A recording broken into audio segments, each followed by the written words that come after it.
I have given the link, right? So in the resource section, that link will take you to here in the Kaggle. Make your Kaggle account and all. It's very simple. Just make it with your Google account, Gmail account, and we will do Jupyter Notebook testing on our Kaggle machine, because Kaggle you can do on Google Colab also. Okay, but there is very hassle in importing data from Kaggle to Google Colab. So we will be using Kaggle notebooks, because Kaggle provides you inbuilt GPU and all. Okay, so let's go here and go to new notebook. Okay, you can do same things there also in your local PC, but I don't have any money to buy GPU. Okay, so if you people share this course and I got money, okay, then I will buy GPU laptop. Okay, so let's name the notebook.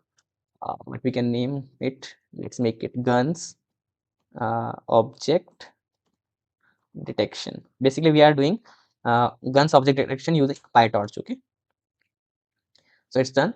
Now go to the settings.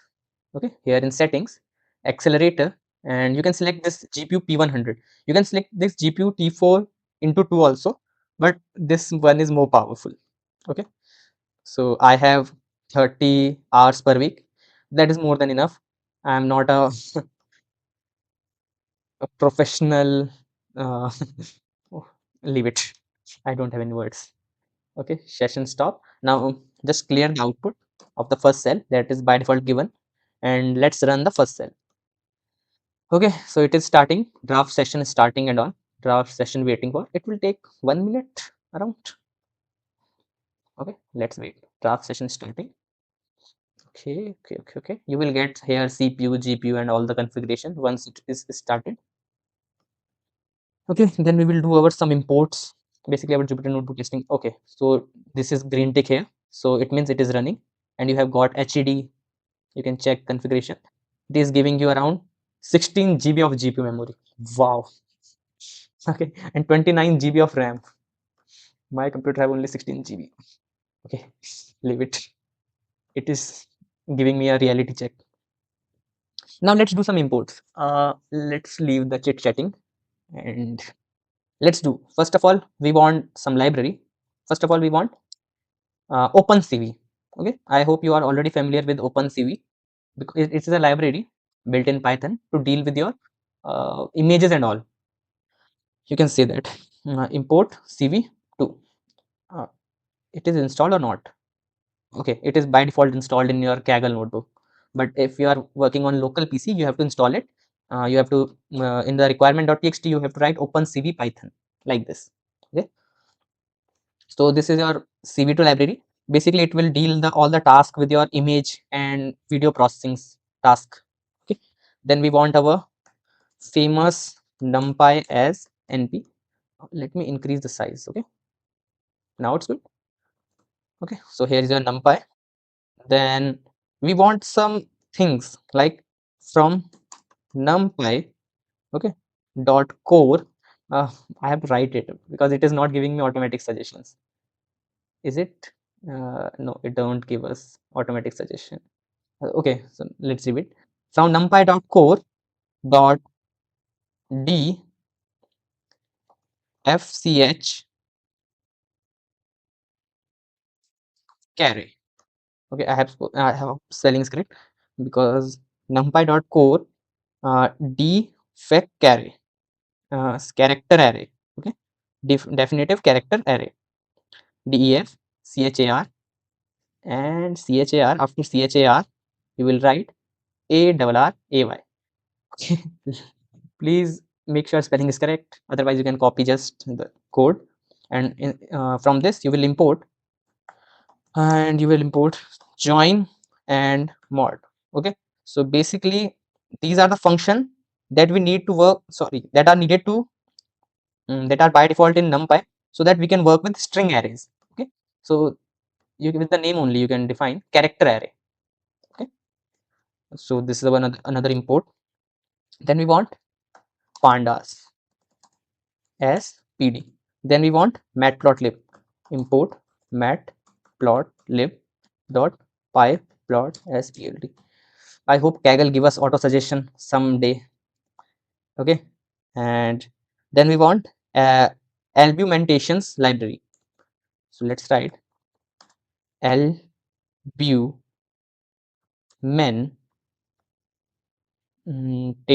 TATIONS. Okay, let's list it as A, give it a alias, then import requests. Okay, then we want IO library. So you will write from IO import bytes IO. What is the use of this bytes IO? Basically, it handles in-memory binary streams, because your images, videos are all binary. You know that, right? So for dealing with those binary numbers and all, we want this bytes IO, bytes input and output. Okay.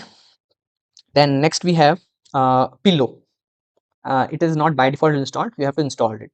So once you install, it is like this from PIL. This is your Pillow library, and we want specific module, because here we are working with images. So we will write image. Okay. So basically, Pillow library deals with image manipulations and image processing. You want to scale down image, scale up image, uh, RGB conversion, and all these things. Then we want random library. Okay, there are too much imports. Okay, then we want uh, torch, because we are using PyTorch. Import torch. Okay, we want one more thing. Let me import first from tqdm tqdm dot notebook import tqdm. Okay, so what is the use of this library? Basically, uh, when you run something, you get a progress bar, right? This is a Jupyter Notebook specific library. It don't work outside the Jupyter Notebook. It can work, but it is basically used in Jupyter Notebook only. Okay, let's leave that discussion. Basically, it is used to generate your progress bars. Okay, basically when you are doing a looping, so it will show you progress bar like this step from this step to this step. Okay, it is used to generate progress bar. Okay, so you want to import the PyTorch module for creating neural networks. In TensorFlow, you have layers. From in TensorFlow dot layers import input layer. Then we have batch normalization. Same for creating the neural networks in PyTorch. You have from torch dot nn as nn. Sorry, not from import torch dot nn as nn. Nn refers to neural networks. Okay. Then we want one more thing. You will write import torch dot underscore c. Okay, what I am doing from torch dot underscore c import device. Okay. uh, Basically it is a module for handling your device. Basically here in our what is device, basically there are two types of device. One is CPU, one is GPU.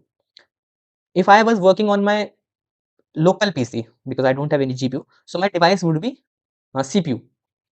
But since I'm working on Kaggle notebook that is providing me free GPU, so my device would be GPU. To configure that devices, we need this library. Okay, got it. Then we want to import optimization algorithms. Like in TensorFlow, you have optimization algorithm, right? SGD, Adam. So like this, import torch dot optim as optim. Okay. Then uh, we want automatic gradient computation also. I know you will be feeling bored and all. If you want to skip, you can just I have given the after the project completion, you will always find the notebook in the code section of the resource section.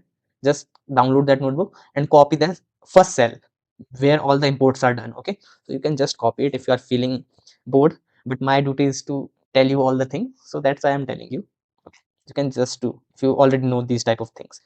Okay, so for automatic gradient computations in PyTorch, we will import torch dot auto gradient computation uh, dot grad mode as grad mode. We are giving aliases so that we can uh, uh, do imports easily, because when you are reading pandas data frame, you don't write pandas again and again. You write just p dot data frame. So that's the use of alias, right? From torch.autograd.grad mode. Okay, I hope I don't get any import errors. Then we want automatic differentiation and custom gradient functions also.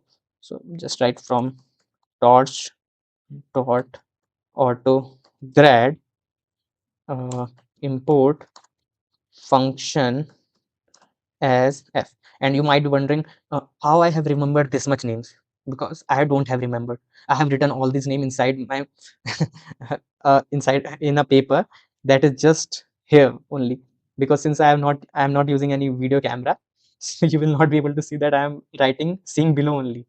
Okay, but I know the functions, right? Okay, so you can also do these things. You can use chat gpt, you can use google to do the imports, but you should know what a specific import is doing. Okay, because we have imported this grad mode. What is this grad mode doing? It is basically used to do automatic gradient calculation. You all know gradient, right? Okay, then we want some custom data sets classes like this. From torch dot utils dot data import data set comma data loader, because these two, we can say, these two classes are used to deal with your data set. Okay, to load your data more efficiently in PyTorch efficient format. Yeah, we can say PyTorch reliable format like this. Okay, then we will import torch vision. Okay, so this library is the MVP. Okay, torch vision, because it is a computer vision package in your PyTorch with some pre-trained models. Okay, it has some pre-trained models already inside it for object detection and all our tasks. Okay, okay, a little bit of inputs are remaining. Okay, now we have to import those models that we want. So you will import from torch uh, vision. I hope spelling is correct. Dot models dot detection, because we are doing object detection, right? Detection dot faster RCNN. We are using faster RCNN for our object detection. Import fast RCNN RT, not RCNN, predictor. Okay, so we will be using this model, faster RCNN, or we can say fast RCNN. I hope you are all familiar with this fast RCNN, and this is the function of that faster RCNN. We can do one more thing to avoid any complication issues. To initialize our model, from torch vision dot models dot detection, import faster RCNN like this. Okay, then we need one more thing, because you have an object detection model, but you want a backbone of that model also. On what that model is, you can say, uh, a network on which that model is trained, we can say something like that, because we want FPN. Basically we want one FPN. FPN is feature pyramid network. If you have not understood that, you can just google it. It is very easy to understand. So we will be using ResNet 50 FPN for our faster RCNN. So for this you will write from torch vision models dot detection. Let's copy this much. Who will write again this torch vision and all? Import faster RCNN, faster RC, what I'm doing, faster RCNN ResNet 50 FPN, feature pyramid network. Okay, so this will be the backbone of our faster RCNN, on which our faster RCNN will work, because you need a one FPN. Now we want one anchor generation. Let's do that. So basically this is our last import. We want this only, this much. Copy it, paste it, dot rpn import anchor generator. Okay, so I've done. Now let's run this first cell. I hope we don't get any error. These much are your import. Oh my god. Okay, so we have got only one warning message, and we don't care about warnings. We are used to it. Okay, so this you can copy this first cell. Okay, it will be my humble request. Copy this. You don't have to do a torture of writing this whole, because I am a teacher, so I have to write it. Okay, so that you don't have to write it. Okay, now let's set our device. Basically, we imported our device module, right? So let's check if torch dot cuda cuda dot is available. Okay, cuda dot is available. So basically, this will check if GPU is available or not. Okay, if CUDA is available, you will set up device equal to torch dot device CUDA. If the GPU is available, good, set the device to your CUDA. But if it is not available, then what you will do, you will set it device equal to torch dot device CPU. Okay, let's run it and let's check our device. So it is our CUDA. Why? Basically we have the GPU. If I just do this, go to setting, accelerator, and just go with the none. Okay, session stop. Let's run our first cell. Okay, let's run.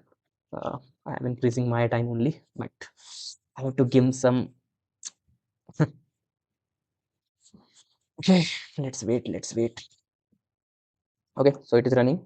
It is importing. Okay, now if I check the device, and now you will see device is CPU. Okay, so depending on your device, you can do that. Now let me again shift the accelerator to GPU P100. Okay, so it is again restarting your whole kernel, GPU, sorry, Jupyter kernel. Let's wait. Let's run any cell. So it will start your session. Starting container. Why it showed starting container? Because this all the things are working on your Linux based machines that are at the back end of your Kaggle notebooks, and those are running via Docker containers. Okay, now, and I have already told what is Docker, what is this Docker, all this thing in MLOPS project 1, 2, and we have got the device CUDA. CUDA means your GPU is being used. Okay, now let's move on to our main thing. Now, first of all, we will make one function. Oh, let me maximize it. This much is good. Okay. Okay, let me do this like this. Can we close this? Okay, we have got one button. Okay, now we are getting full screen.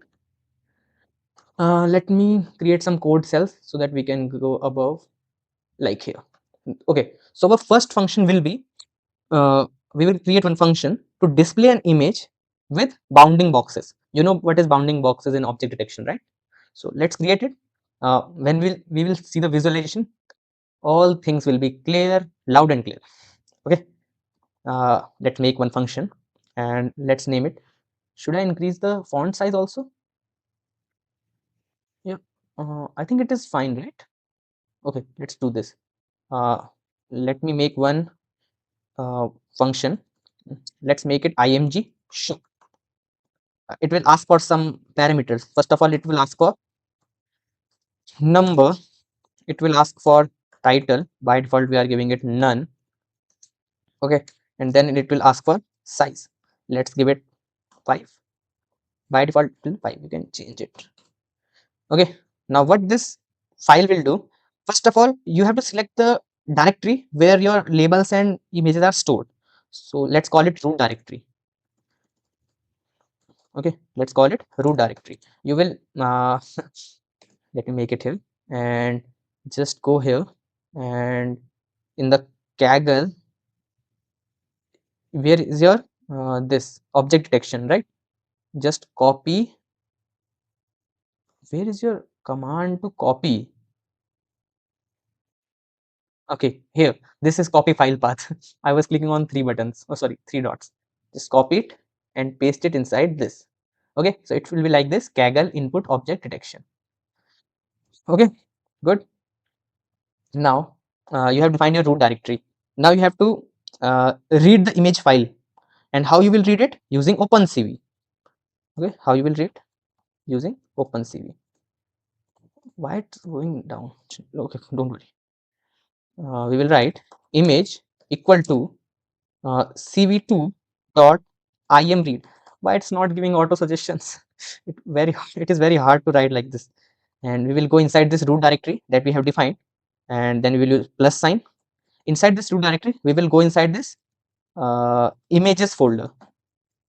Okay, we will go inside images folder. I hope you are understanding. Inside this guns object detection, we are going inside this image. Okay, after you have gone inside this image directory, you will again press 1 plus, and let's make it str, and you will pass the number, whatever number, because your image are defined like that only, 1.jpg, 100.jpg. So this is that number. Okay, and you will convert that number into str. Okay, because we are passing the path here, so it should be in str only. Okay, and at last you will pass the path, because 1.jpg, so we will pass here .jpeg. So it will define your all the, sorry, it will define your specific path for that file. So suppose you have passed in the number 1, so it will read images 1.jpeg. So your 1.jpeg is stored in this image variable. Got it? Okay, good. Now coming to the next, why it's go inside that only?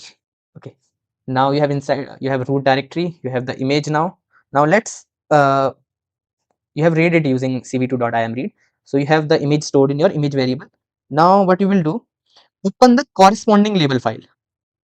What is this corresponding label file? Let me tell you. Suppose this is 1.jpg, right? So let's go inside this label.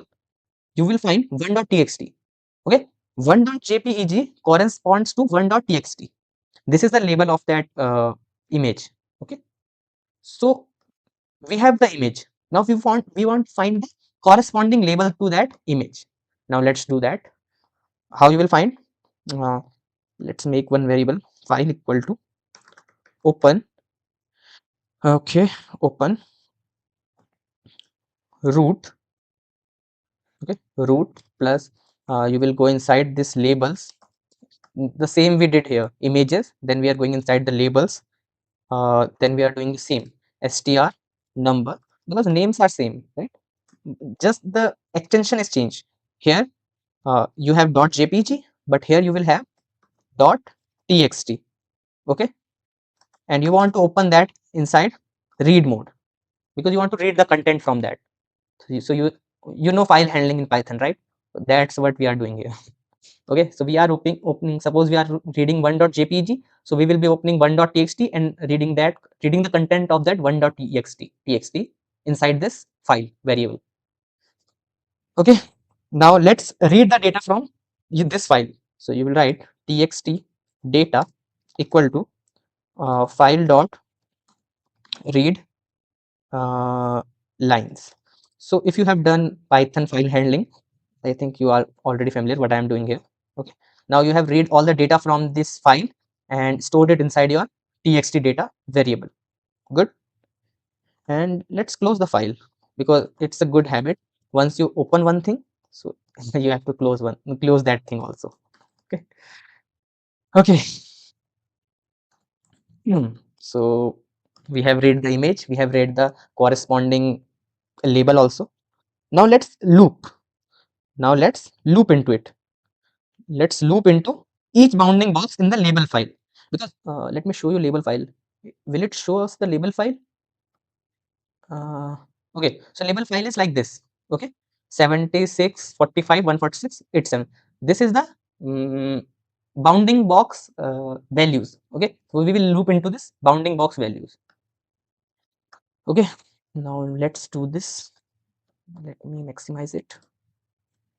Now let's loop into our bounding box values. We will write for I in range, okay, from 0 to comma int txt 0. Okay, whatever the length of that file will be.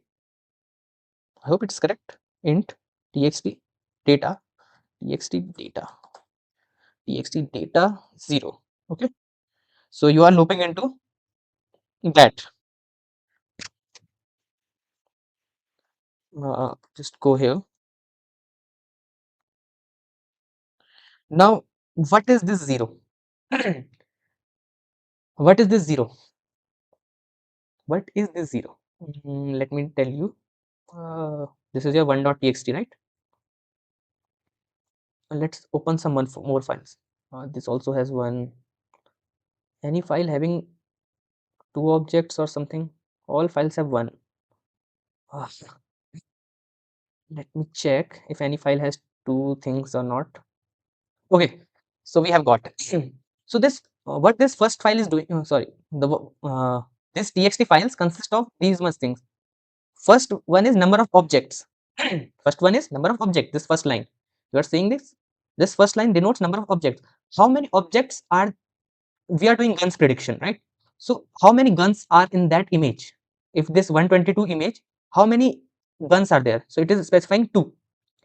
Now this first line is giving the bounding box of the first gun, and this second line is giving the bounding box of second line. Okay. And if we are taking this, it is saying 1. So it has this image has only one gun in it, and this is the bounding box of that gun. I hope it is clear. Okay, good. So that what we are doing, how many bounding box are there? So basically with this you can find uh, whether there are one or there are two. Okay, so that we will loop according to it. Now let's calculate. Basically we will get the coordinate of the bounding box. We will get the coordinate of the bounding box and store it inside indices. Okay, so for getting the bounding box coordinates that I showed you, the four things, like whatever these are, 58 78 90 101, the second line after the number of object. Okay, uh, we will use list comprehension. I will write int x, int x. Okay, because we are let me maximize it. Int x for x in uh, txt data I plus 1, because I is 0, we want to increase it by 1, dot split. We want to split that data. Okay, okay, we will split that data. Okay, so we have got this much here. Okay, we have got the indices, we have got the coordinates of the bounding boxes inside of our indices, right? I hope it is correct. I think logic is correct only, right? Int x for x in txt data, I plus 1, dot split. Yeah, it's correct. Okay, now we have got the indices, right? Now what we want to do, we want to get the starting point. We want to get the starting point. What is the starting point now? Basically there are four coordinates, right? Four coordinates: x1 y1, x2 y2, x1 y1, x2 y2. Two things are, bounding boxes are rectangular in shape. If you have studied a little bit of geometry and all, you know what is x1 y1, x2 y2. Basically these coordinates define the box shape. We can say box location. Okay, so we want to get the start point and end point. Start points are referred by x1 y1, end point are referred by x2 y2. Have you seen the distance formula? in mathematics, in basically they are in 10th or 11th class. Distance formula, y2 minus y1, x2 minus x1, x2 minus x1 square, y2 minus y1 square, all are inside under root, something like that only, right? So these are your starting point and one is your end point. Starting point is, let all the four coordinates are inside this indices now. Okay, from that indices we will get the start point. For getting the start point, we will write start point equal to indices. Okay, your x1 is inside the 0th index of indices, so you will write 0th index, and your y1 is inside the first index, so indices first index. Okay, same goes with the endpoint. Endpoint equal to indices, your x2 is inside the second index. Okay, and your y2 is inside the third index. So you have got the starting point of the rectangle, you have got the end point of the rectangle also, so you have got the overall positions, right? Now let's draw the rectangle. Now let's draw the rectangle.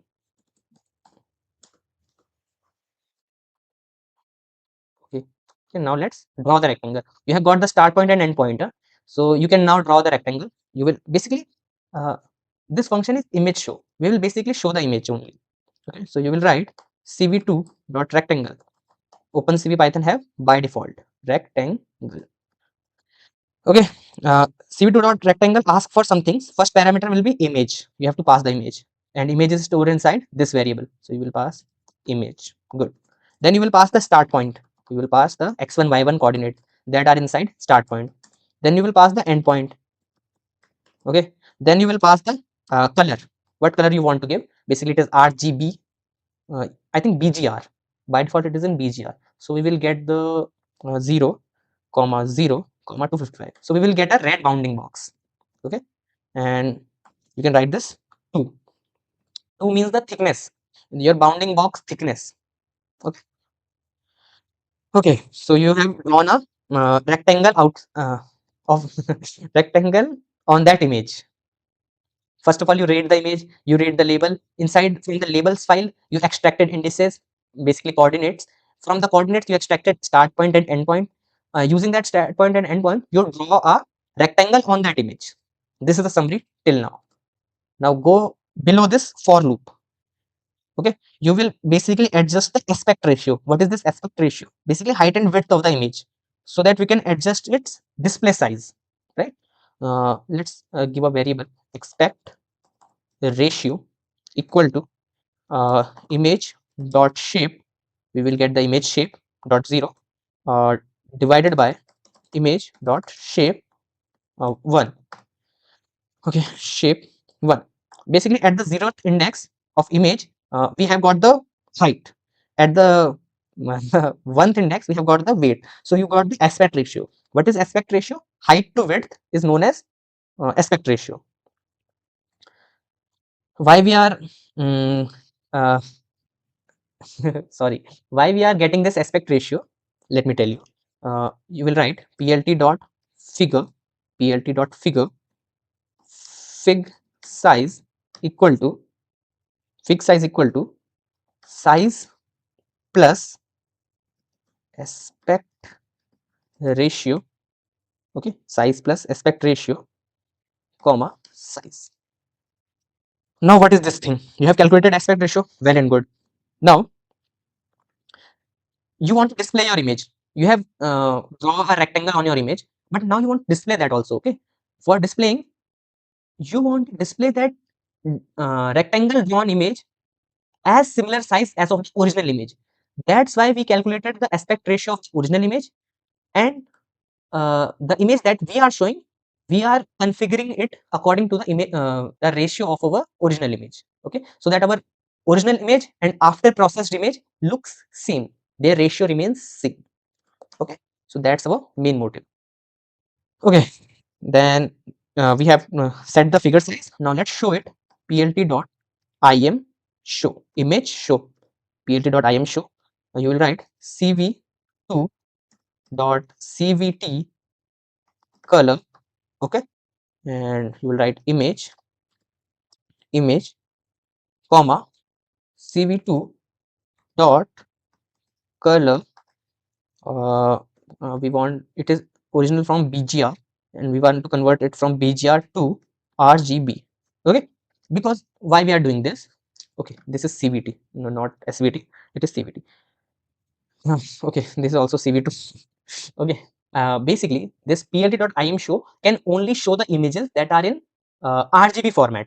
Okay, and when you are reading the images from CV2, okay, because you read the image from CV2, basically your image is read in the format of BGR, not RGB. It is read in BGR format, means blue, green, red. Okay, but plt.im show can't work with BGR. You have to give him RGB. So we are converting, that is convert color. We are applying that convert color on our image and converting it from BGR to RGB. Okay, simple. Now let's give it a title to make it look little bit good. Plt.title. Let's give it title plus txt. Sorry, txt data 1. Okay, sorry, 0. What is in txt data 0? I have told you first line, number of object, number of guns in that image. Okay, so we will show like this only. You will pass the title like this, number of guns, and it will show that only. Okay, and just give it plt dot show to show the image. Okay, good. So this is your method. Let's remove the extra space. Okay, let's run it. Hope we don't get any error. Okay, we are getting an error. Plt dot figure fix size equal to, okay, fix size equal to make sure they are, these are in brackets. Fix size equal to, they are in bracket. Okay, okay, now we are not getting an error. Let me give you a summary of this function. So first of all, we are reading our image using this CV2, and now our image is in BGR. Remember BGR. Okay, then we are reading our labels data corresponding to that image. Suppose if you are reading 1.jpg, you will be reading 1.txt also, and from that 1.txt you will be extracting coordinates. 4 coordinates are there: x1, y1, x2, y2. x1, y1 will be the start point, x2, y2 will be the end point. These are the position of that rectangle. Depending upon the position, you will draw one rectangle on that image. Now you will calculate the image ratio of the original image. Now you want to display the processed image also in the same format as the original image.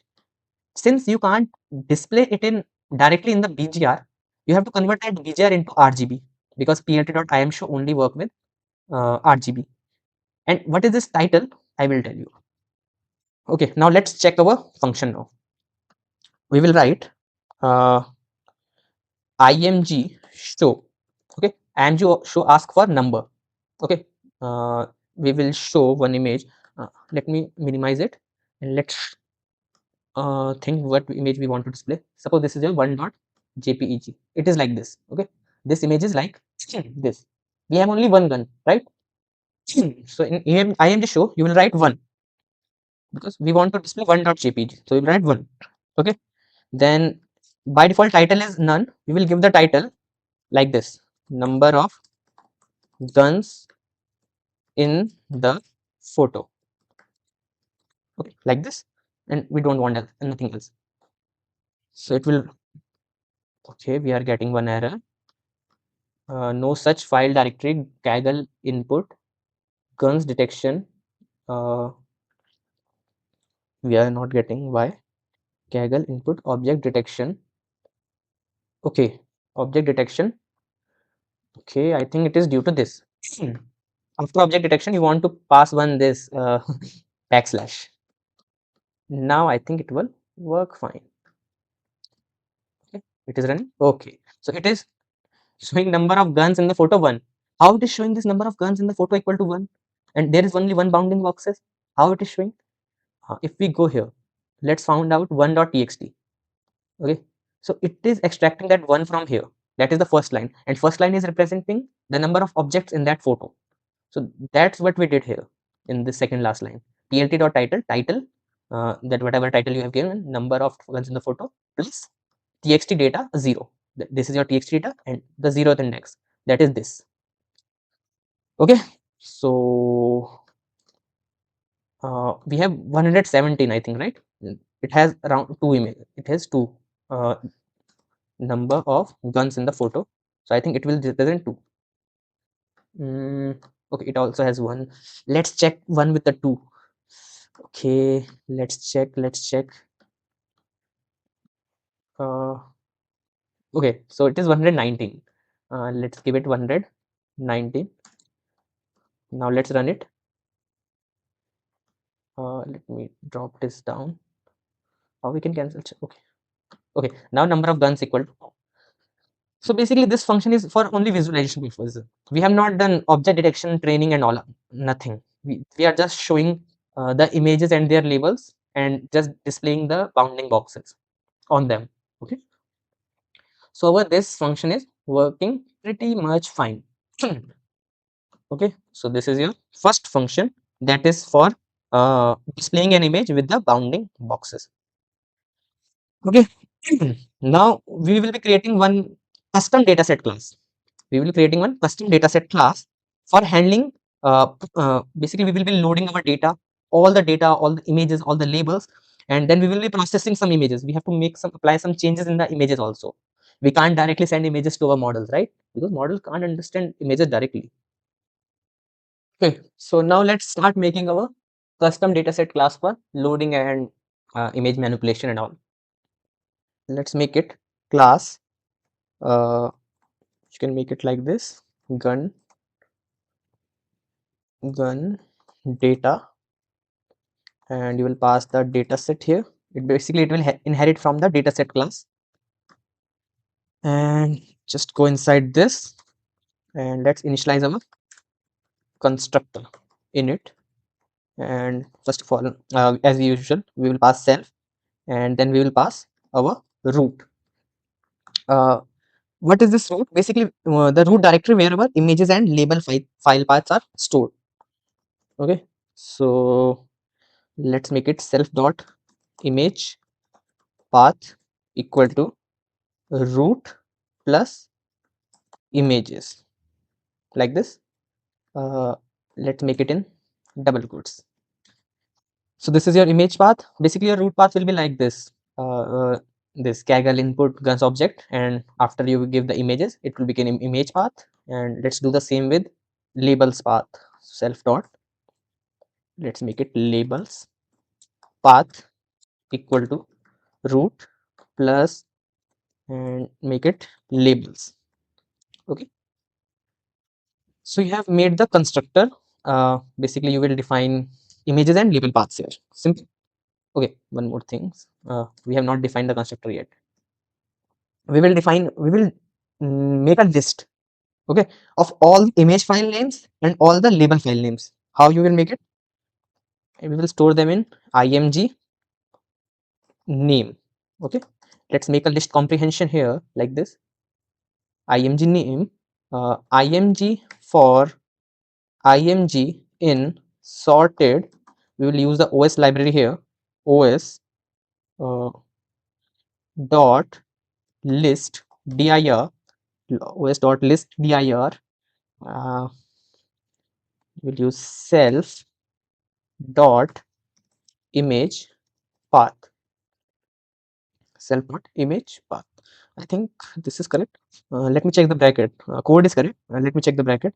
First one we have image for image in sorted os dot list. Yeah. Okay. One more thing. Let's import our os. I think we have not imported os, right? Let me check. No, we have not imported os. So let's import os here. Okay. So our os will be imported. Good. Now, what this code is doing, we have defined our image path, right? So it is iterating in the image path and storing all the images name inside this self.image name. Let's do the same with our labels also. Just copy it and paste it here, and you will write self dot, instead of image name, let's write label name, and for image and image, let's write label for label in sorted os dot list dir self dot, instead of image path you will give label labels path, that is here labels path. Okay, so it will iterate over all the things in the your labels directory and store all the paths inside your this self dot label name. Okay, so with this your constructor is complete. Okay, now let's make another method. Now we will use our magic methods only. Okay, so we will make one get, and it will give us self, and we'll pass the idx, that is index. Now what this method will do, this method is used to fetch an image. It will fetch the image, it will fetch the image and its corresponding label. Suppose if it is fetching 1.jpg, it will fetch 1.txt also. Okay, and we will fetch them by the index number that we are passing here, idx. Okay, now let's go inside this. Now first of all, we want the full path to the image file, full path to the image file. So you write image path equal to os dot path dot join. Okay, that's why we are using os library. Self dot image path. Basically we will go inside this images directory, and inside this images directory you will write str self dot uh, image name and given idx. Okay, so we are using this img name because all the images paths are stored in this. So for this, from that, according to our index, we will be extracting a particular image path. Okay, then we will be reading that image from that image path. Image equal to cv2 dot im read, and let's write image path. Okay, we will be reading image from this image path using, why I'm writing sv2 again and again, it's cv2. Okay, where's my cursor? Okay, uh, let's go below this, and now we have to convert it into because we know OpenCV loads images in BGR format. Now we have to convert from BGR to RGB. Let's convert it. We will write img RGB equal to let's write cv2 dot cvt color. We have used it above, so I don't need to explain it again, right? We will convert our image that we just read, and you write cv2 dot color. It will be very beneficial if they give us auto suggestions. It's very difficult to write again and again. BGR to RGB. Okay, and let's convert them into float format.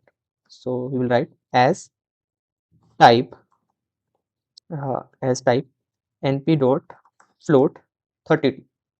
Okay, so we have get the image path, then read the image, convert that image into RGB format from BGR. Okay, done. Now we have to normalize the image. Basically we are doing image manipulation here.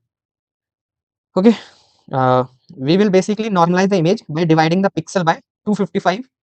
Okay, basically your images range from 0 to 255. Okay, so we will shift that range from 0 to 255 to 0 to 1. It works basically like standard scaling.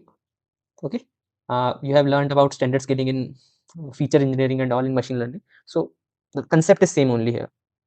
Okay, so we are doing the normalization of the image. So let's make image, let's make it image res, and we will write img RGB, that is our current image, img RGB divided by 255. Okay, because images are ranging from 0 to 255, so we will divide it. Now the image range from 0 to 1. So we have what we have normalized the image data. Okay, good. Now we have to convert that image into a PyTorch tensor. We have to convert that image into a PyTorch tensor. Okay, because we are working with PyTorch, so we want it in a desired format so that PyTorch can work with it. So we will write image res equal to image res. Okay, not image res.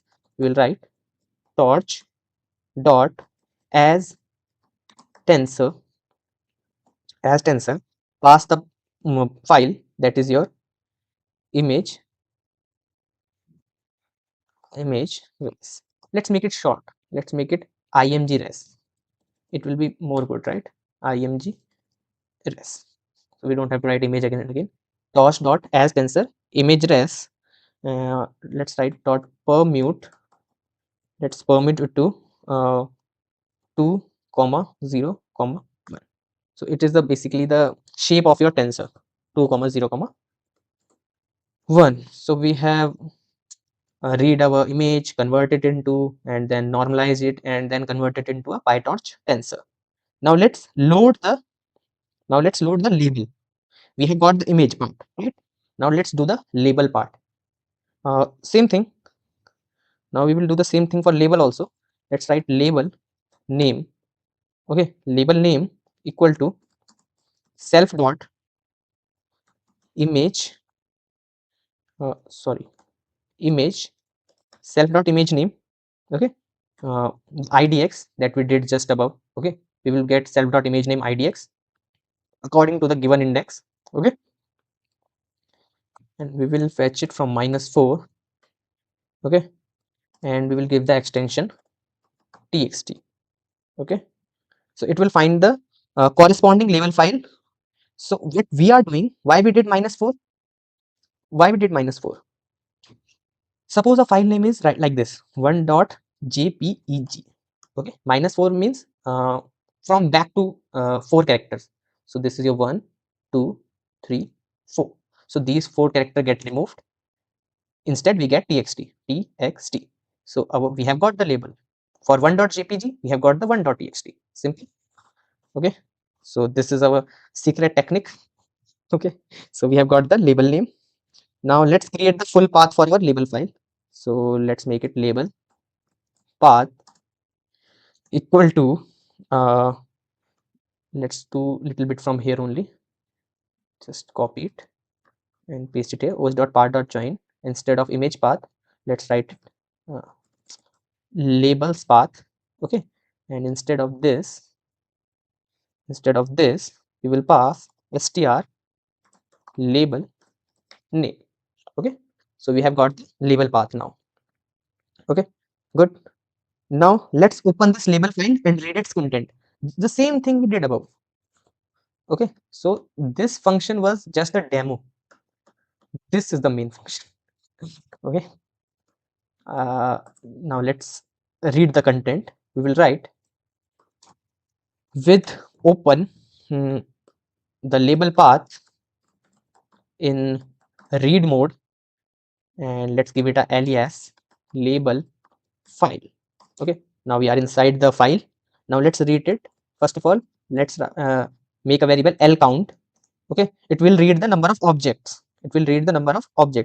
So we will write int label file dot read line.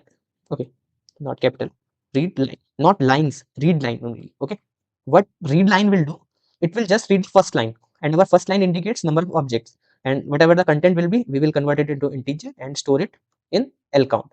Why we converting into integer? Because basically it is in string format. .txt file are in string format, and we want in numerical. So that's why we are typecasting. Okay, so in L count we have number of objects. Okay, now let's make a empty list box. Basically here we will store our coordinates, the x1 y1 y2 x2 y2. Okay, now let's loop for I in range. Okay, L count, the same thing we did above. Okay, like here for I in range 0 index data. The same things here, only the variable names are different and the methods different. We are doing the same thing here. Okay, and we'll write box dot append.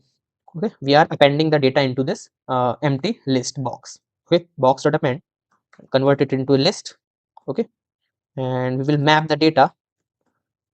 Okay, I just run it. Okay, okay, I don't get any error.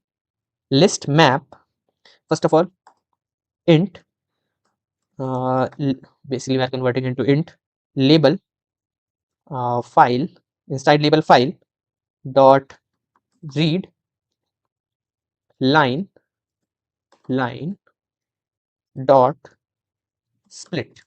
Okay, we did the same thing above also, right?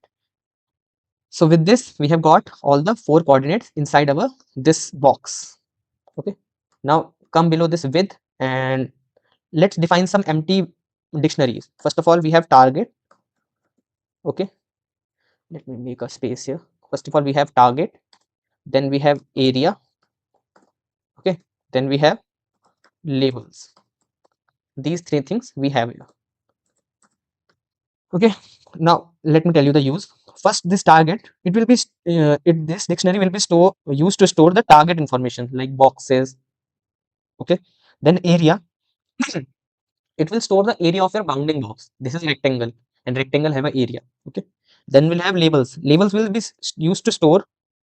Okay. If these area and these are not dictionary, these are list. Okay. Area and labels are list. Only target is dictionary. Okay. And this labels will be used to store labels for each bounding boxes. Now let's calculate the area for each bounding boxes. Okay. Now here comes the hectic part. Now let's do this. Uh, let's calculate the area for each bounding box. Let's write for I in range. Okay. Length of the box. Whatever data you have stored in your box dictionary, you will loop into it according to the length of that box, and A represent your area, and let's write box, and whatever loop index you are in, you will write 2, then same box. I will tell you what is this. First of all, let me write the code. Box I 0. Okay. Then we do into, then okay, box I minus this into, then we have box I think you are getting the idea. 0, 1, 2, x1, y1, x2, y2. Only that much is there. Okay. And minus box I 1. Okay. So basically it is y2 minus y1, x1 minus x1. Sorry, x2 minus x1 and y2 minus y1. You have already did in above. Okay. I think spellings, well, sorry, bracket are right. Okay. So that should be correct. Otherwise it will cause error. Okay. Brackets are not correct. These two should be in one bracket. Okay. One circular bracket, and these should be in one circular bracket and separated by this multiply sign. Make sure it is correct. And you will write area dot append A. You will get the area. You will append that area into this area list. Good enough. So we have got the area for all the bounding boxes. Now let's assign the labels for all the objects in that image. So you will write for I in range, same length of the box, just loop it here, and you will write labels dot append 1. Basically we are telling it is 1, labels is 1. Okay, assign the same label for all the objects. Okay, we are very close to finishing this. Now we have got the area, we have got the labels. Okay, now the hard part starts now. Now we have to add the bounding boxes, areas, image ID, labels to the target dictionary. We have got the area and labels. Okay. Now we have to combine all the data and store it in our target dictionary. Let's do that. First of all, boxes. Inside target, let's make a key boxes. Okay. Uh, it is double quotes boxes equal to what boxes will store. We will store in tensor format, right? So we will write torch dot as tensor and box. Okay, we will store our box data that we get here in our this, because our all the box data is here. So we will just get that data and store it in our target dictionary. Okay. Now next thing is we want area, and where is our area store? Let's do torch dot as tensor, where our area is stored in area. So let's write it area. Okay. And let's do the same target, and now we want image id. Okay, and you will write torch dot as tensor. Okay, and where is the id? You will be saying, where is the id? Your id is nothing but this idx only. Okay, whatever you are passing here, suppose you are passing 1.jpg, so that's the id of your image also. Okay, now target, we have labels at last, and let's write torch dot as tensor, and you will pass the labels, and let's write is d type equal to torch dot int 64, because we want it in integer, because we want to store our label as integer, not as float values, because these are all ones. Okay, now we have all the data stored in our target dictionary. We have boxes, we have area, we have image id, we have labels. Now now we have to move this image sorry now we have to move this image tensor to our correct device. What is our image tensor? This. Okay, we have converted our image into the tensor, right, previously, that is inside image res. Now we have to move this image res to our correct device, whether it is GPU or whether it is CPU. So let's do this. So you will write image res. Okay, image res equal to image res top 2, and you will pass device here. Okay, and you have already defined your device up here in starting this, and our device is CUDA. Okay, so we have moved our image tensor to our device now. Okay, now let's move over all the things like our boxes, area, image id, labels also to our device. So for this you will write for key in target, we will loop into our target dictionary, and we will check if instance if instance if sorry if is instance. Okay, if the current value, whatever the key is this, whatever the target key is there, is a torch.tensor, is a torch.tensor. Okay, that will obviously be true because we have converted all the things into tensor. If the given key, basically it will loop into all the keys. First of all, it will loop into box and check whether it is a tensor. Of course it is tensor. If it is a tensor, what it will do? Target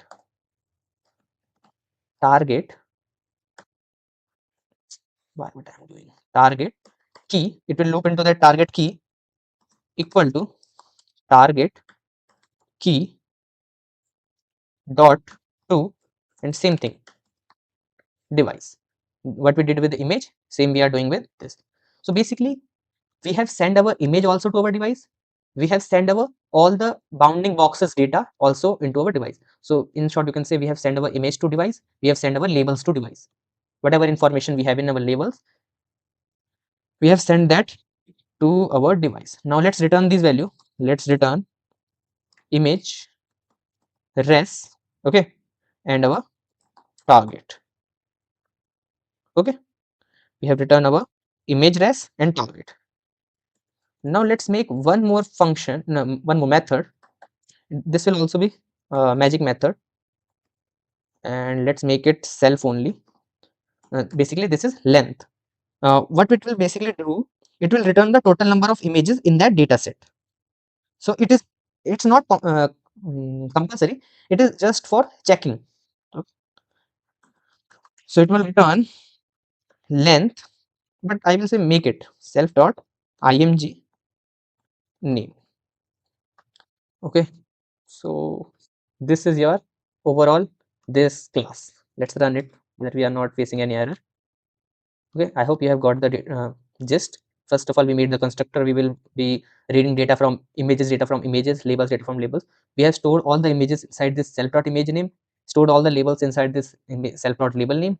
Okay, then we made a get magic method. Basically we will pass the index, it will read the image path according to that index, it will read the image from there, it will convert the image from BGR to RGB. Okay, it will then normalize the image, then convert the image to PyTorch compatible format, that is PyTorch tensor. Then we will get the same label corresponding to the image. Suppose 1.jpg, so we want 1.txt. Okay, then we will read the label path. Then we will read the label path, and first of all we will get the L count, that is the first line of your .txt file. Then we will get the box, that are the 4 values x1, y1, x2, y2. Okay, then we will calculate the area of that bounding box, we will calculate the labels of that bounding box. Okay, and then we will store all the data for the labels we get till now into this target dictionary. Then we will pass the, and our target dictionary is in tensor format, right? The contents of the target dictionary is in tensor format, PyTorch tensor format, and our image is also in tensor format. So we will move the image as well as the target dictionary content to our device, whether it is CPU or whether it is CUDA, and we will check whether it is in tensor or not. Only then you will shift it to your device. If it is a list, it is a dictionary, no, we can't move it to our device. And then we will return it, and last method is for just checking. Okay, so okay, so with this we have made the class for handling our data, manipulating our images, and returning the compatible format type, that is our PyTorch tensor. Okay, that's good. Now we will create one more class. Basically this class was for data handling, or we can say data processing. Okay, now we will create one more class that will be for our model training. Okay, we will use both the classes. Let's make one class model. Let's make it capital. Okay, let's maximize it, class model. Okay. Let's initialize the model by making constructor, that is init. First of all, self is the universal parameter. We will pass the self, and we will pass the num. What is this num? I will tell you. First of all, let's make the instance variable of this num, self.num equal to num. Okay, and our self dot okay, we don't want anything, I will create afterwards. Okay, so we are making this class which will handle the faster RCNN object detection model. Okay, and this num is the number of classes. How many number of classes are there in your object detection? In object detection we have number of classes. Like if there is a cat and dog object detection, it has two classes, one is cat, one is dog. Okay, so this is, so we have to pass the number of classes in num. Okay, simple. Now let's create one method, create model. Okay, let's pass this self. Basically it will create our model, and first of all we will load the pre-trained faster RCNN model. How we will load model equal to basically we will load the faster RCNN weights. How you will load? You will write faster RCNN resnet. I think you are getting the gist what I'm going to write. 50 FPN pre-trained equal to true. So we are fetching the pre-trained model, pre-trained faster RCNN model that was trained on ResNet 50 FPN as its backbone. As I have already told this in our imports here. Okay. Okay. Good. So we have got the model now. Now get the number of input features. Now I have to get the number of input features. So let's write uh, in features, input features equal to uh, model dot ROI heads. Okay, ROI heads dot box predictor. Basically, it will help in box predictions. Dot CLS score dot in features. Okay, so it will basically help you get the number of input features in the final layer for classification. Then replace the classifier to the we have to replace the classifier to predict the desired number of classes. Okay, let me tell you how. We will use the same. Let's copy this model dot this much, paste it here. Model dot ROI heads dot box predictor equal to, we will use our faster RCNN predictor that we have inputted here. Okay, faster RCNN predictor. Just copy it and just paste it here. Basically, we are changing the predictor values from in features to our number of features. Sorry, self dot num. Okay, now what is this? What we are doing here? Okay, let me return that also. Then we can explain this. Return our model. And one more thing, we want as soon as this model class is called, it automatically creates our model. So we will write self dot model equal to self dot create model, like this. Okay, as soon as someone calls this class, it will automatically generate the model and do all these things here. Okay, now let's talk what is this create model is doing. First of all, it is loading the faster RCNN using the pre-trained ResNet 50 FPN weights. Okay, pre-trained equal to. Now we are getting the, because ResNet 50, because faster RCN was trained on some other data set, right? That data set can be anything. Uh, Suppose it was that data set had 6-7 classes. Let's suppose, give a scenario. It has 6-7 classes. So after writing this much thing, in your in features, it is written 7. Your in features is storing the value 7. But we are making our custom model, custom object detection model. We don't want 7 classes. We want only the classes that are in our data set. It is basically our one class, object, sorry, guns. Okay, and one is background. I think one is background. Okay, so basically 2 classes. So we are changing that 7 to 2. It is basically working like a replace. So we are replacing this 7 value from this our number of classes, and after the changing the number of classes, we are returning the model. Okay, so we are making configuration changes in the model, pre-trained model. That was the objective of this create model. Now let's make another method. Our another method will be compiler. Compiler. Let's make it self. Let's give it a parameter optimizer. Okay, and basically here we will compile our model self dot optimizer equal to optimizer. Okay, self dot optimizer. Basically it will set the, what you can say, mm, uh, your optimizer, whether you want to use SGD, whether you want to use Adam, anything. Okay, so this is your compiler. You can also set this self dot optimizer in your constructor also. I made just another method. Now let's make important method, that is the main method, that is your train. Okay, it will pass self. You have to give it the train data. Okay, you have to give it the validation data, because these two things are required, right? Now you have to epoch through each.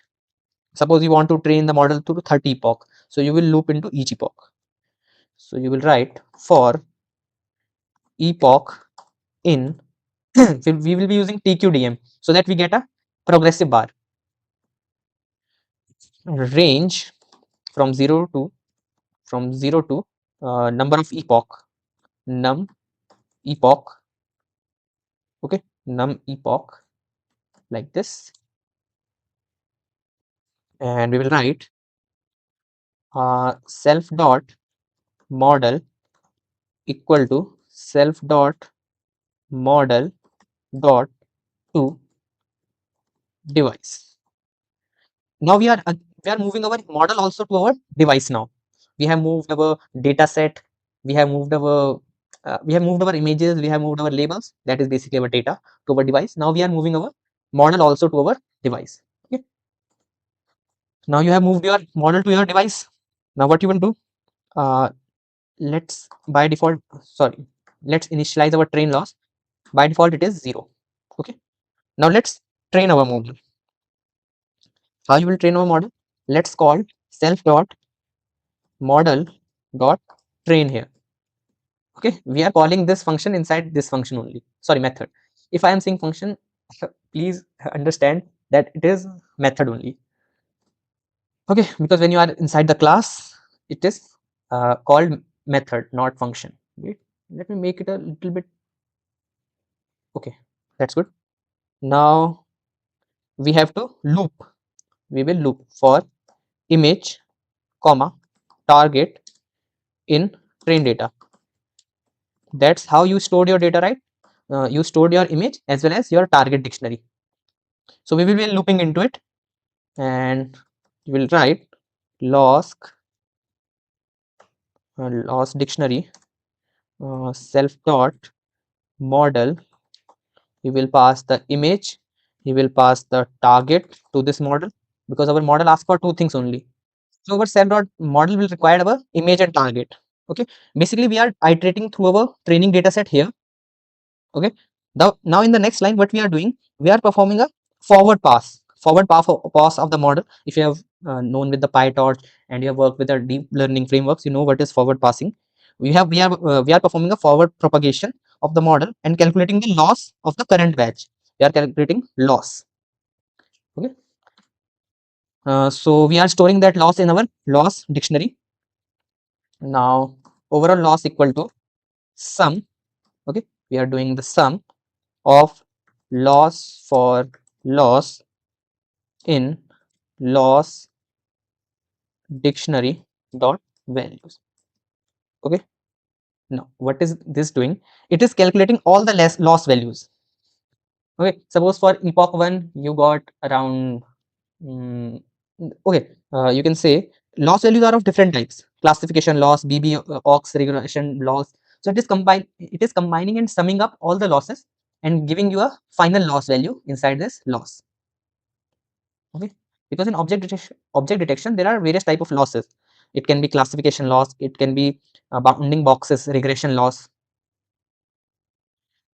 Okay, now we have to uh, zero out the gradients from our previous step. So you'll write self dot optimizer that we defined above, self dot optimizer dot zero grad. We have done this import, right? Zero grad, so it will zero out our all the gradients. Okay, then we will do a back propagation, calculate the gradients. So we'll write loss dot, you are familiar with this forward propagation and backward propagation, right? Backward. Okay, then we have then what you will do, you will update the model weight using the optimizer. This only we do in our deep learning models, right? So you'll write self dot optimizer. Okay, self dot optimizer dot step.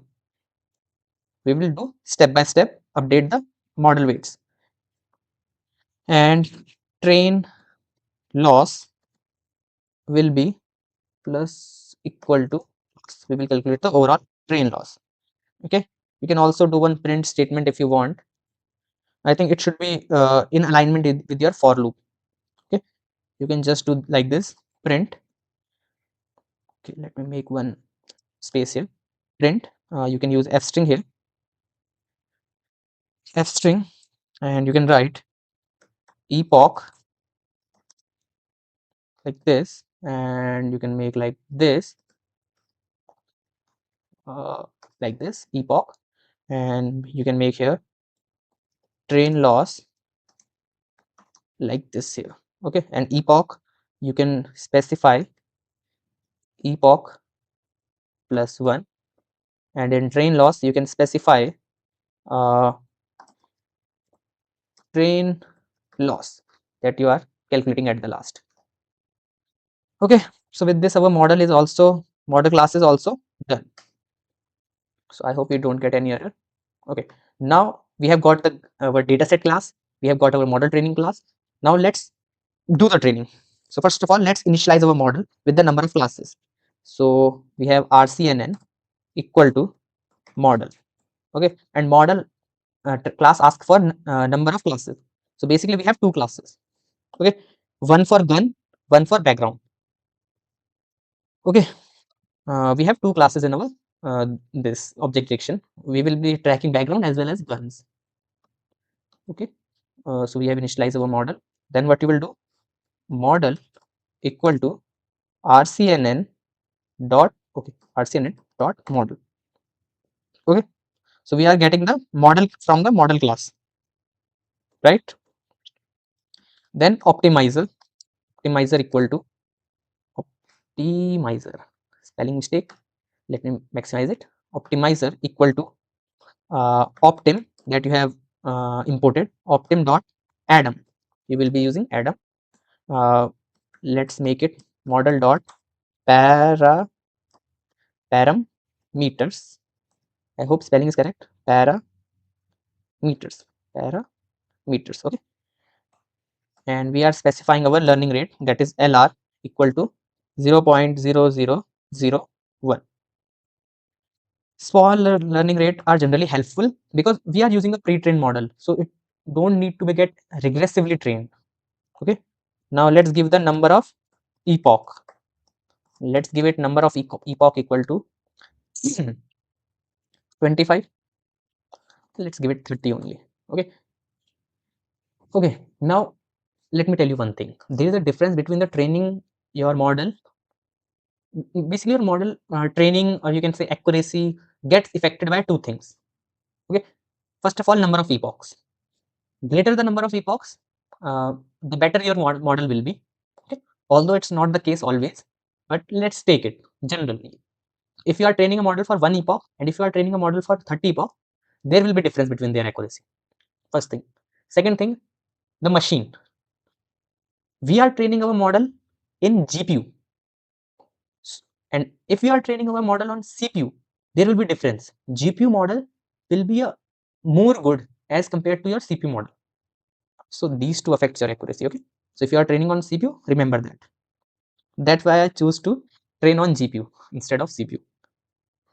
Okay, now let's compile. So you will write rcnn dot compiler. Okay, and let's pass our optimizer here. And after this, what you will do, okay, so basically we will define a collab function. Okay, what this collab function will do, basically this collab function uh, is used to handle object detection data set. How? It is basically used to batch the data together. If you are loading the data, so it will batch the data, all the data together in one. Okay, so let's define one uh, collab function. Let's make it collab fn, and we will pass the batch here. Okay, what it will do, it will return, it's very one line function, return tuple. Okay, tuple, and it will zip it batch. It will zip all the batch, only this much. Okay, it will tuple up all the data and target tensor from the batch. Okay, so this was your collab function. Easy, tuple, zip, batch. Now let's initialize our data set. Let's make it data set equal to, let's use our gun data class. Gun data, I hope spelling is correct. Gun data. Okay, good. And gun data asks for some things like, where is our gun data? Okay, it asks for your root directory. Okay, it constructor asks for your root directory. So let's pass the root directory then. If it is asking, let's pass it. Here is your root directory, that is your guns object detection. Let's copy its path, and in gun data, pass it here, and make sure you place a backslash at the end of object detection. Okay, so you have defined your root directory. Good. Then let's pass the train size and validation size. Let's give it train size equal to int 0.8 into length of the data set. Okay, whatever the data set length is, suppose there are 100 images, so 80 images will go into train size. Okay, and let's give it the validation size, and validation size will be equal to overall data set size what I'm doing here, data set, overall length of the data set minus train size. Okay, now we have 80 images in train size. Okay, 100 were overall, so 100 minus 80, 20 will be in validation size. Okay, simple. So 80% for training, 20% for validation. That is our general data split. Okay, now let's randomly split the data set into training and validation subsets. So let's make train data set, let's make val data set equal to random split. Okay, and you will pass your data set here. Okay, you will pass the data set here, you will pass the sizes here, you will pass train size, you will pass validation size. Good. So you have splitted your data randomly into train data set and validation data set. Now you have to create a data loader class for the training data set. You will specify your batch size, your shuffle data, and your custom collab function also, that you have just created. Okay, and same you will do with validation data. So let's make train loader equal to, you will use your data loader class that you imported in the first cell, data loader. First of all, you will pass the data set. So we will pass train data set. Okay, then you will pass the batch size, how many batch you want to pass. Let's take it 3 for now. Okay, batch size will be 3. And let's shuffle the data so that we get the randomness, shuffle equal to true. And then we have number of workers, workers, let's make it 0. Okay, it's not that important. Then we have collat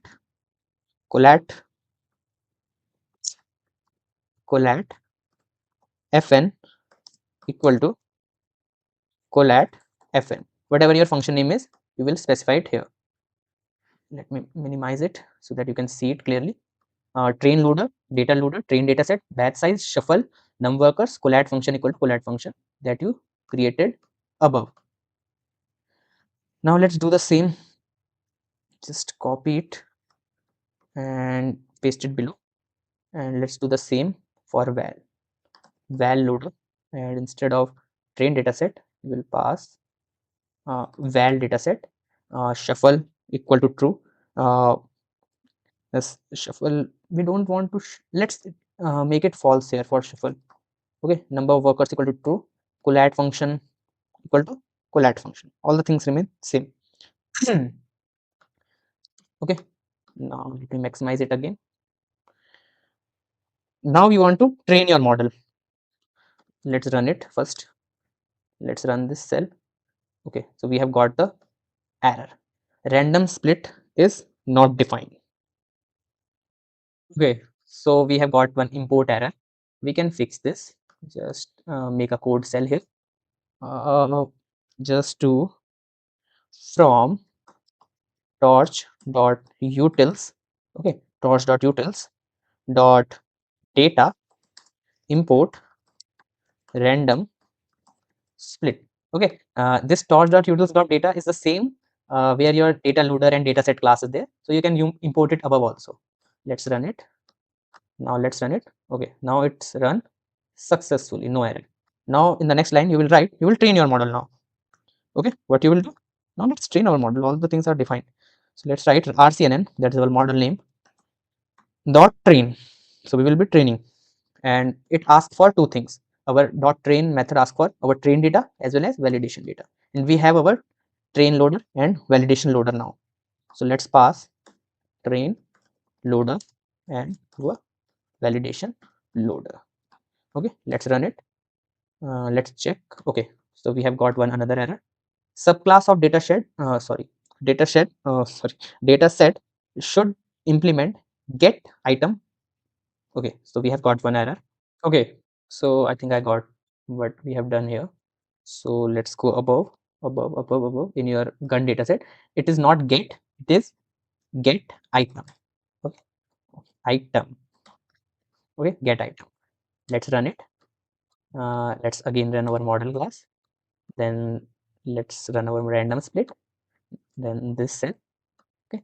Now let's train our model. Okay, we have got one more error.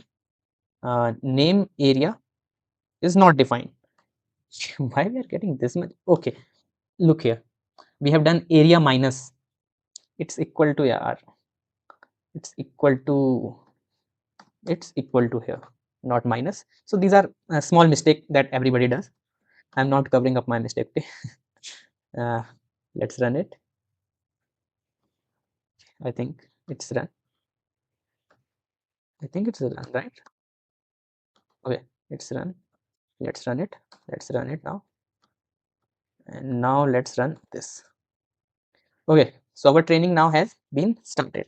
Now it will take some time to get our 30 POCs being run, and this is the progress bar you are getting with the help of your TQDM library. Okay, so look, your maximum GPU is being used 77, 93%. So if it was my PC, it would have blasted. Okay, let's wait till our model is getting trained. Let's wait till then, and we will come back after our whole model is trained. Okay, so finally, after waiting for around 15 minutes, it has trained our model. Okay, so with the epoch 1, our train loss was around 22, and with the epoch 30, our train loss was reduced to approx 3. Okay, so a big difference of around 20%, 20 values. So let me tell you one thing. If you were using the CPU of my configuration, that is 16 GB and i5 processor with no GPU, the 15 minutes or more, 20-25 minutes will take just for one epoch. Just for one epoch. The time in which these 30 epochs were trained will be equal to the time for our one epoch in our CPU. So that's why GPU is preferred for object detection or computer vision models or tasks. Because it is giving us 16 GB of GPU. Okay, 16 GB of GPU is quite expensive. Okay, now let's test our model. We have our model. Now let's test the predictions. Okay, so let's make one function. What this function will do, let's name it test. Okay, let me increase the size, and you will pass the data here and the number. Okay, number, and the number can be anything. Number will be anything. You have imported the random library, random integer, and from 1 to 334. Why 334? Because you have 334 images in your images dataset. You can check. You have downloaded the dataset, right? So you can check in your VS Code directory or anywhere. So we want it to randomly pick an image from all the images, randomly pick that image. Okay. Now what it will do, get the specified image and its corresponding target. Get its corresponding target, that is the dictionary. Okay, so we will write image comma target. Why this silly mistakes? Image target equal to data number. Okay, so we have got the image and target, right? Then we will evaluate our model. So you will write model dot eval. Okay, basically it will set our model to the evaluation mode. Okay, basically in evaluation mode, what happens? You know about dropout layer and batch normalization layers, right? So it just disable these type of layers. Now let's make prediction. Predictions equal to model, and let's pass the image here, img. Okay, let's pass the image to our model, and it will give prediction in return. Now predictions equal to, what you will do, you have to move these prediction tensors to the device, whether it is GPU or CPU. You know about device, right? You have moved your model, you have moved your image, you have moved your target to your device, that is CUDA. In our case, CUDA means GPU. So you will do the same here. For this you will write a list comprehension and make a dictionary k. Okay, v dot to let's move it to your device. Okay, for k comma v in t dot items, okay, like this. And once it is done, after the curly braces, you will write for t in predictions. Basically, you are looping into your predictions, okay, and then sending those values to your device. Simple enough. Then you will return these things. You will return your predictions, okay. Then you will return your target, okay. Then you will return your image. Let's run it. So this is your function. Okay, good. Now we will apply one more function.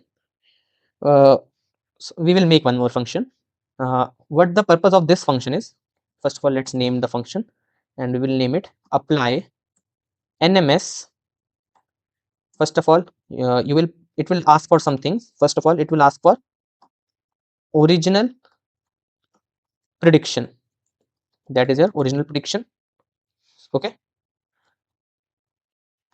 original predictions, and you will give the IOU threshold. What is this IOU threshold? By default, let's give it none. Uh, just like you have metrics for all the things, you have for regression metrics, classification metrics, same for object detection, we have IOU threshold. Okay, it is just the metrics for object detection. What is this NMS? It is non maximum suppression. Okay, let's do, just go inside this function. First of all, apply NMS using torch vision. Basically, we are now using our torch vision library. So let's define a variable keep equal to, and just write your torch vision. If we have auto suggestion, it will be a lot easier. Torch vision dot ops. Inside torch vision, we want to go into the ops module. Inside ops, we have NMS. Okay, and you will pass the original predictions. Inside original prediction, we have boxes, right? Inside original predictions, we have, just copy this much, just copy and paste it here. Inside original prediction, we have scores also. Let's write scores.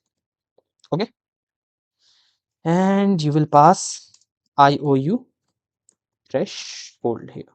Okay, according to IOU threshold, you will apply this IOU threshold. Make sure spelling is correct. Threshold. Okay, IOU threshold. Let's leave it like this. Okay, so you have what this function will return. This will return something, and we are storing that something into this keep. Now, what that something is, basically it will return the indices of the boxes. Basically, in short, it is giving the coordinates of your boxes so that you can display your bounding boxes and all. Okay, now let's create a final prediction dictionary that will contain information like boxes, scores, and labels. Okay, so let's make final prediction, and your final prediction dictionary will be exactly like your original predictions. We will just change the values. What you will do, inside final predictions, inside final prediction, you will make one. Okay, we already have boxes inside our original predictions also, so we will just override the details.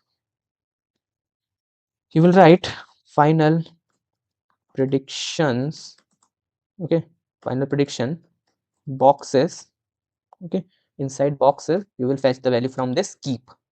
Okay, you will fetch the values from this keep. Now let's do same for the scores. Copy it, paste it 2 times. Now this is for boxes, this is for scores. If you are not understanding code, just copy paste what I can. uh, Scores. Okay, and I think the rest will remain same. And let's write override the labels also. Labels, and just wow, just overwrite your labels also. Okay, so we have our new boxes, our new scores, our new labels. Good. Now let's return our this final prediction. Let's return our final predictions. Basically, this is our new target. Okay, we have new boxes, we have new scores and all. Okay, now we need one more function. Let's run it. Okay, now what the new function will do, let's make it def torch to pill. What is this? It will ask for your image. Now what is this? Basically, we are defining a function. Basically, all your things are in a PyTorch tensor till now. But if you want to display an image, you can't display a PyTorch tensor. We want visual representation. So we will be converting that PyTorch tensor into a pillow image format. Okay. So you will write return. Okay. You will write torch transform dot capital 2 pil I capital image. Okay, to pil image, and you will be applying it into image that you will be passing, and you will be doing one more thing. You will be converting it into RGB, because by default it is in BGR. So we will be converting it into RGB. Let's run it. Hope so we don't get any error. I think we will not get. Be positive. Now let's define a function so that we can plot the image with the bounding boxes drawn on it. Let's make make it plot and plot image BBOX bounding box. Okay, you will pass the image here, you will pass the target values here, and let's give the size here. Let's size be 5. Okay, so first of all, img cv. Okay, we will be reading. First of all, we will be converting cv2 dot cvt color. Okay, np dot array img.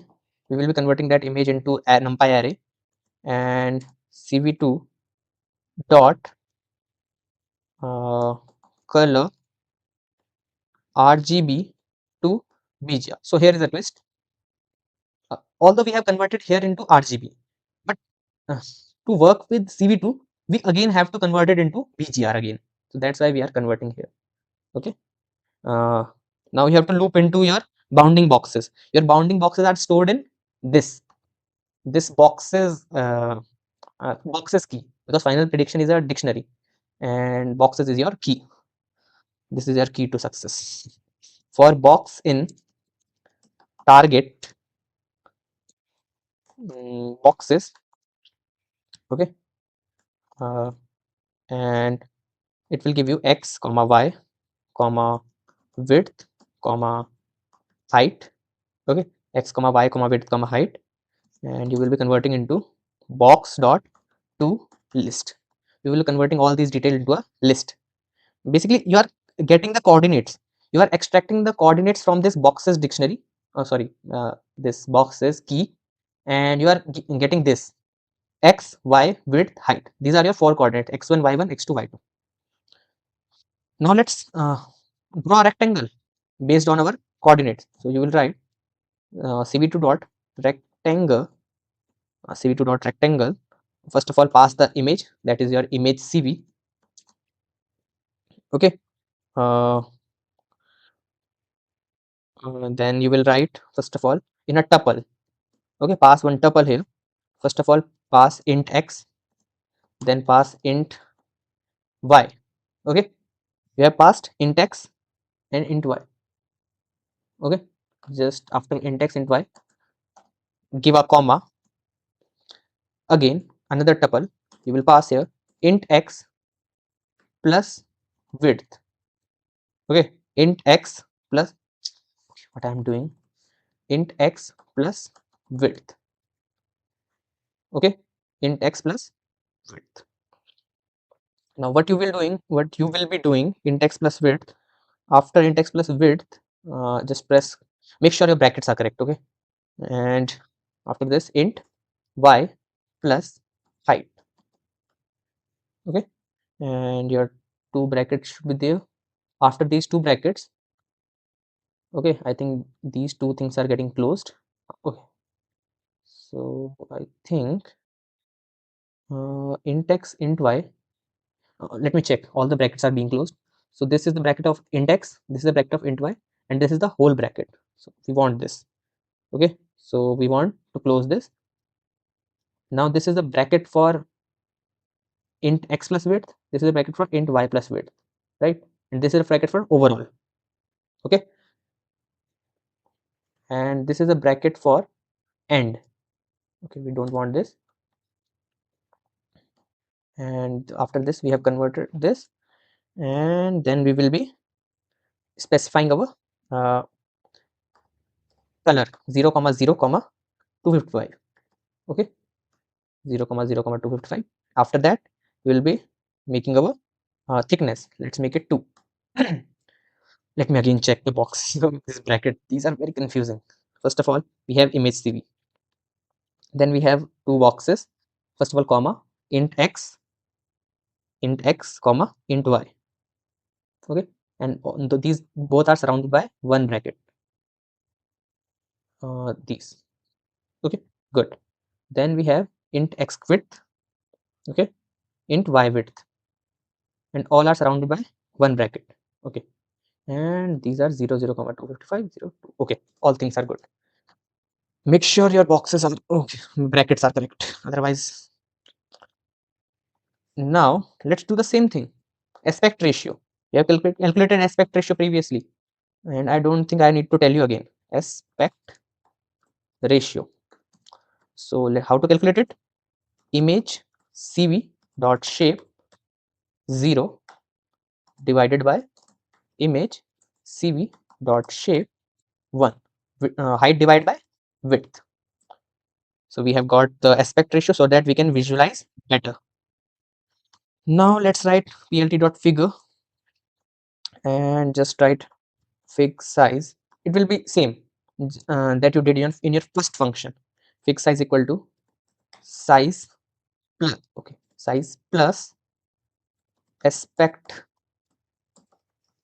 size plus aspect ratio, comma size.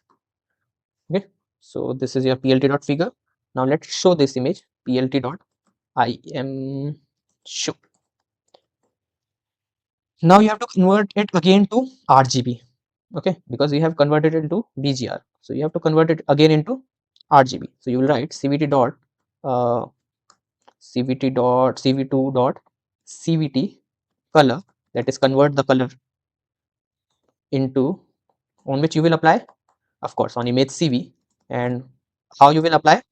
cv2 dot color bgr to RGB. Okay, and at last you will write plt dot show. Okay, I think it's good. Let's run it. Okay, now let's test. We have made all the functions that are necessary for our doing our testing. So this is our test, apply NMS and torch to pill, then plot image. These four are required. Now let's do. First of all, let get the prediction ground truth, or you can ground truth mean your target, okay, and your input image from the test function. So we will be using our test function. So you will use test. Basically, test returns you three things: prediction, target, image. You can call target as ground also, okay? Ground truth. So test, you will pass the data set here. Okay, let's give it number, anything. Let's give it 10. Okay, we want the 10th image. If you will not give any number, it will pick it randomly. So it is returning two things. So it is returning prediction, target, and image. So it is basically giving output. So we are storing prediction in output, we are storing target in ground, okay, and we are storing image in image. Okay, why? Let's take these two only. Name should be similar so that you don't get confused. Prediction and target. Okay, so this is returning three things: prediction, target, and image. Let's do this. Let's check what it is returning. Prediction, what is there in prediction? Okay, so it is returning us tensor, it is giving us boxes, label and scores. Let's check what is the target. Let's check what is the target. And image, we have image. Let's check it. Okay, so basically our image is converted into tensor, so we can't visualize it directly. So we have our these three things now. Now let's apply the non-maximum suppression. Okay, uh, basically, let me tell you one thing. What is this NMS prediction? It is usually used to remove your duplicate bounding boxes. So if there are two bounding boxes overlapping with each other, it will remove one of them. Okay. Okay. Now let's do the NMS prediction. Now let's apply NMS. Okay. How you will apply? How you will apply? You have to pass some things. Original prediction and IOU threshold. Okay. So we have passed original predictions, and your original predictions are stored in this predictions. So let's copy it and pass it here. Okay, and from prediction you want to get the 0.3. Okay, and let's set IOU threshold equal to 0.7. We want 70% accuracy, only then that bounding box will be generated, or you can say like this. And let's give it into a variable NMS prediction. Prediction equal to, let's run it. Let's check. So it is giving us boxes, it is giving us label, it is giving us score. Okay, this is your score. So this is how your NMS prediction look like. Okay, so you have applied NMS predictions also. Now you have to plot the image with bounding boxes from the NMS prediction. Now you will be using plot img bbOX that you defined just now, right? Plot img bbOX. Now what it want? It want the image. It want the image. So, but you can't directly pass the image. First of all, you have to convert it. So you will be using torch to pill. So you will be using this torch to pill function, and then you will pass your img, basically this img from here. Okay, and torch to pill, and you will be giving one target also, right? And your target is here. Just copy it, just pass it here. Let's run it. Torch trans is not defined. Okay, so we have not defined our torch trans method. Sorry, what you say this? Imported. You have not imported this torch trans. So let's import. How you will import it? First of all, you will write from torch vision. Okay, you will write torch vision import transforms as torch trans. Okay, let's run it. Now let's run it. Okay, IMMGCV is not defined. I think I have right. Okay, so in aspect ratio I have, this is the mistake, IMGCV. Okay, now let's again calculate prediction, NMS predictions. Okay, let's import it. Now let's plot it. Okay, so it is giving us the gun predictions. Okay, it is giving us the gun predictions correctly.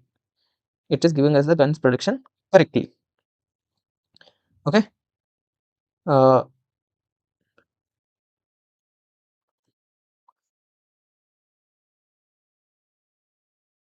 right.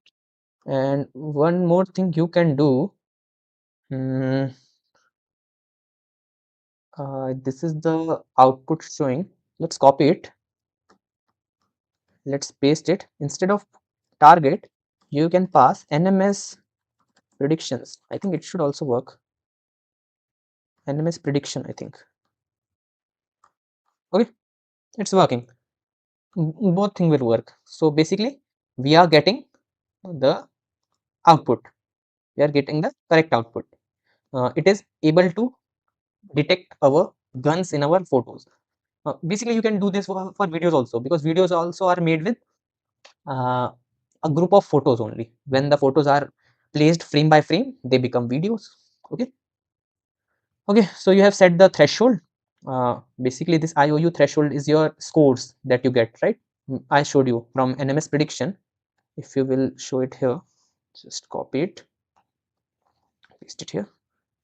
You are getting scores. So these are your, you can say these are your IOU thresholds. So it has around 0.9. It has two scores, means it has two images, right? If we do with some more images, let's take it one. Okay, image number one. Let's do. So here we have only one. So basically, it means that image only has one gun. And let's do this. And okay, although it has two guns, but I think our model was not recognizing it. Okay, so I think it's fine. Okay, let's check this. Okay, so it is fine. Okay, so with this, you have done your Jupyter Notebook testing step.